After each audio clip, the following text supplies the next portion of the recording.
वज़ीर-ए-आज़म मोहम्मद शहबाज शरीफ ने वाज़ेह किया है कि मुसल्लह अफ़वाज ने मुल्क की हिफाजत के लिए हमेशा कुर्बानियाँ दी। वज़ीर-ए-आज़म ने ज़िला कुरम में वतन पर जान कुर्बान करने वाले पाक फौज के सिपाही हारून विलियम की आखिरी रस्मौत के मौके पर अक़लियती बिरादरी की पाकिस्तान के लिए कुर्बानियों को ख़िराज अक़ीदत पेश किया। सिपाही हारून विलियम की आखिरी रस्मौत में आर्मी चीफ और वफाकी वज़रा ने भी शिरकत की।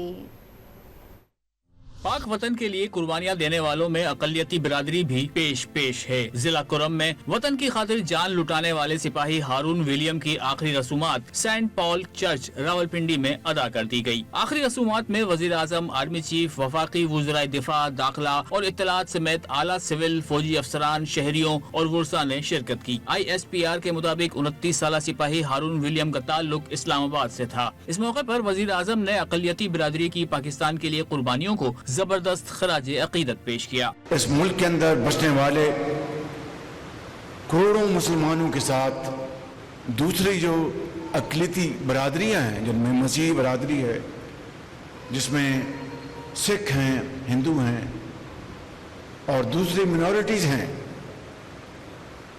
उन सब ने पाकिस्तान की खिदमत की है। और मसीही बरादरी की ज़िंदगी के कई जो हमारी फील्ड्स हैं, उनमें मैदानों में इनकी बहुत शानदार खिदमात हैं। ISPR के मुताबिक सिपाही हारून विलियम गुज़िश्ता रोज जिला कुरम में दौरान ड्यूटी वतन पर कुर्बान हो गए थे।